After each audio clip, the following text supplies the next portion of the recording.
ओम श्री वेंकटेश्वराय नमः। आज के वीडियो में बहुत सारे अपडेट्स जो संस्थान की तरफ से आए हैं उसके बारे में जानेंगे। तिरुमला के वेदर के कंडीशन के बारे में जानेंगे। साथ ही श्रीवारी मेट्टू के टाइमिंग के बारे में जानेंगे। ओपन हुआ है या नहीं हुआ है ये फुटपाथ, उसके बारे में भी जानेंगे। ऑफलाइन काउंटर्स में थोड़ी बहुत टाइम के बदलाव हो रही है, उसके बारे में जानेंगे। साथ ही जनवरी महीने के टिकट्स कल से रिलीज हो रहे हैं सबसे नजदीकी दर्शन के लिए, उसके बारे में भी जानेंगे। और वैकुंठ एकादशी के टिकट्स इस बार रिलीज हो रहे हैं या नहीं, उसके बारे में भी जानेंगे, तो अंत तक बने रहें। और अगर आपको ये वीडियो अच्छा लगे तो लाइक, शेयर एंड सब्सक्राइब जरूर करें। सबसे पहले जान लेते हैं कि अभी तिरुमला की वेदर कंडीशन कैसी है। अभी तिरुमला में बारिश काफी हद तक कम हो चुकी है। तिरुमला का घाट रोड भी अभी क्लियर है, लेकिन कोहरा अभी भी देखा जा रहा है। साथ ही तिरुमला में लगभग 108 पुण्य तीर्थ हैं, सभी तीर्थ लगभग ओवरफ्लो हो रहे हैं। मेनली लोग कपिल तीर्थम जो कि तिरुपति में है और पास में ही भगवान शिव जी का मंदिर भी है, वहाँ बहुत ज्यादा भीड़ देखी जा रही है। कपिल तीर्थम के वाटरफॉल्स बहुत ही ज्यादा फेमस है। वहाँ पर जब भी ज्यादा बारिश होती है लोग वहाँ आते हैं, वाटरफॉल्स देखते हैं, भगवान शिव जी के दर्शन भी करते हैं और एंजॉय करते हैं। कल आधी रात को बारिश ज्यादा हुई थी, लेकिन अभी कंट्रोल में है। बारिश लगभग नॉर्मल कंडीशन ही दिखाई दे रही है, लेकिन ठंड और कोहरा ज्यादा है तिरुमला में, तो जो भक्त अभी जा रहे हैं ठंड से बचने के लिए जो भी इंतजाम आप कर सकते हैं करके जाएं। इसके साथ साथ श्रीवारी मेट्टू मार्गम को खोल दिया गया है।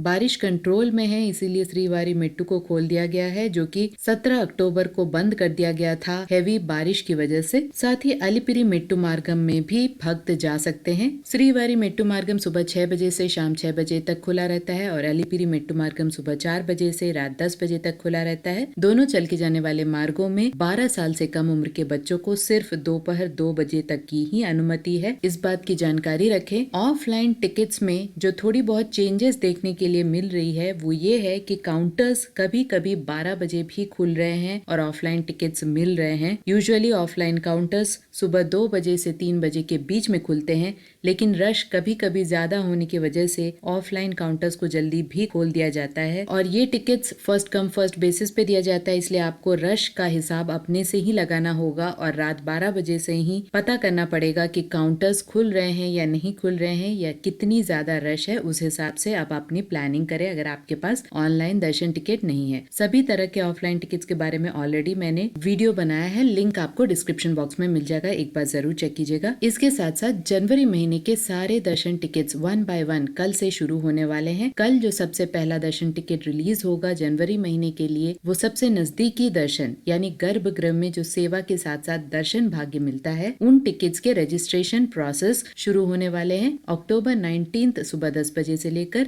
अक्टूबर 21 सुबह 10 बजे तक ये रजिस्ट्रेशन प्रोसेस चलेगा। इस रजिस्ट्रेशन प्रोसेस में 4 सेवाएं होती हैं जो नजदीकी दर्शन में आती हैं। सबसे पहले सुप्रभातम, तोमाला, अर्चना और अष्टदल पाद पद्माराधना। इन चारों सेवाओं को आप देख भी सकते हैं और नजदीक से भगवान के दर्शन भी कर सकते हैं। इसीलिए इन सेवाओं को पार्टिसिपेट करने के लिए बहुत ज्यादा रश होता है, बहुत ज्यादा डिमांड होता है, जिसकी वजह से इन्हें लकी ड्रॉ में रखा गया है। यानी एक लकी ड्रॉ निकाला जाता है जिसके लिए आपको रजिस्ट्रेशन कराना पड़ता है। 2 दिन का जो रजिस्ट्रेशन प्रोसेस है उसमें कोई भी पैसा आपको देने की आवश्यकता नहीं है, लेकिन आपको अपने मोबाइल से मैक्सिमम 2 लोगों के लिए आप रजिस्ट्रेशन करा सकते हैं। अगर सेलेक्ट होंगे तो दोनों होंगे, अगर सेलेक्ट नहीं होंगे तो दोनों नहीं होंगे। तो ये जो रजिस्ट्रेशन प्रोसेस है 2 दिन तक चलेगा। इसमें आप कितनी भी सेवाओं में सिलेक्शन कर सकते हैं, जो भी डेट आप चाहें उसे सेलेक्ट कर सकते हैं। इन सभी सेवाओं के जो रजिस्ट्रेशन नंबर्स रहते हैं उस नंबर्स को एक मशीन लकी ड्रॉ निकालता है और इसका रिजल्ट आपको लगभग 22 अक्टूबर दोपहर 12 बजे तक मिल जाता है। आपके मोबाइल नंबर पर मैसेज आता है या आप ऑफिशियल बुकिंग वेबसाइट में भी जाकर PDF में चेक कर सकते हैं अगर आपका रजिस्ट्रेशन नंबर आया है या नहीं आया है। अगर आपका रजिस्ट्रेशन नंबर आता है तो आपको पेमेंट करना पड़ता है। जिस भी सेवा में आपका सिलेक्शन हुआ है उस सेवा में आपको पे करना पड़ता है। यहाँ बता दें कि धनुर्मासम के शुरू होने के वजह से, और ये धनुर्मास जनवरी 14 तक रहेगा यानी 14 तारीख तक रहेगा, जिसकी वजह से सुबह का जो सुप्रभातम सेवा है उसे होल्ड में रखा जाता है, उसे नहीं किया जाता है धनुर्मास में। धनुर्मास में तिरुपावई पारायणम किया जाता है, तो सुप्रभातम सेवा आपको इन डेट्स में नहीं मिलेंगे। यानी इस बार जनवरी 1 से लेकर जनवरी 14 तक सुप्रभातम सेवा को आप रजिस्टर नहीं कर सकते हैं। इसके बदले आपको तिरुपावई पारायणम यानी भगवान को निद्रा से जो जगाने का जो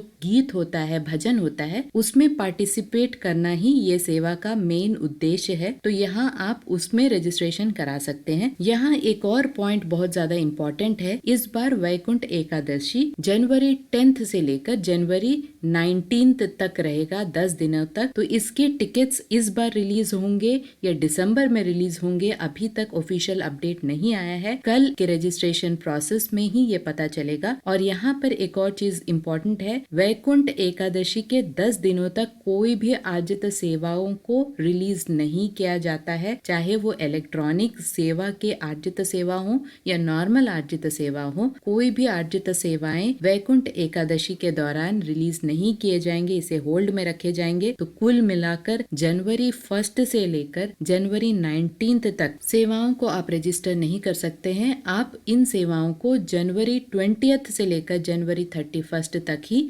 रजिस्टर कर सकते हैं। तो ये सभी कुछ कल पता चलेगा कि वैकुंठ एकादशी के टिकट्स को रिलीज किया जाएगा या नहीं रिलीज किया जाएगा। कुल मिला के कोई भी आर्जित सेवाएं वैकुंठ एकादशी के दौरान यूजुअली रिलीज नहीं होते हैं, उसे होल्ड में ही रखे जाते हैं। तो इन डेट्स को छोड़कर ही आप किसी और डेट में इलेक्ट्रॉनिक डिप के सेवाएं हो या आर्जित सेवाएं हो रजिस्टर कर सकते हैं या बुक कर सकते हैं। सुप्रभातम सेवा का कॉस्ट जो है वो 120 रुपीज का होता है, तोमाला का 220 रुपीज, अर्चना का 220 रुपीज और अष्टदल पाद पद्माराधना का 1250 रुपीज का चार्ज होता है। तो कुल मिला के पॉइंट यही है कि वैकुंठ एकादशी के दौरान यानी जनवरी 10 से लेकर जनवरी 19 तक कोई भी आर्जित सेवाओं को रिलीज नहीं किया जाएगा। बाकी किसी भी दिन आप कोई भी सेवा को सेलेक्ट कर सकते हैं और इसमें भी जनवरी 1 से लेकर जनवरी 14 तक सुप्रभातम सेवा के बदले तिरुपावई पारायणम को ही आप सेलेक्ट कर सकते हैं सुप्रभातम के प्लेस में। इन सभी सेवाओं को किस तरह से बुक किया जाता है यानी इलेक्ट्रॉनिक डिप में रजिस्ट्रेशन का क्या प्रोसेस होता है, किस तरह से हम सेवाओं में रजिस्ट्रेशन करा सकते हैं, उसकी लाइव में वीडियो मैंने बनाई है। लिंक आपको डिस्क्रिप्शन बॉक्स में मिल जाएगा, एक बार जरूर चेक कीजिएगा। इसके साथ साथ इन सभी सेवाओं में अगर आपको पार्टिसिपेट करना है तो प्योर ट्रेडिशनल ड्रेस में ही पार्टिसिपेट करना है। कौन से ट्रेडिशनल ड्रेसेस अलाउड है उसके बारे में भी वीडियो मैंने बनाया है, उसका भी लिंक आपको डिस्क्रिप्शन बॉक्स में मिल जाएगा। साथ ही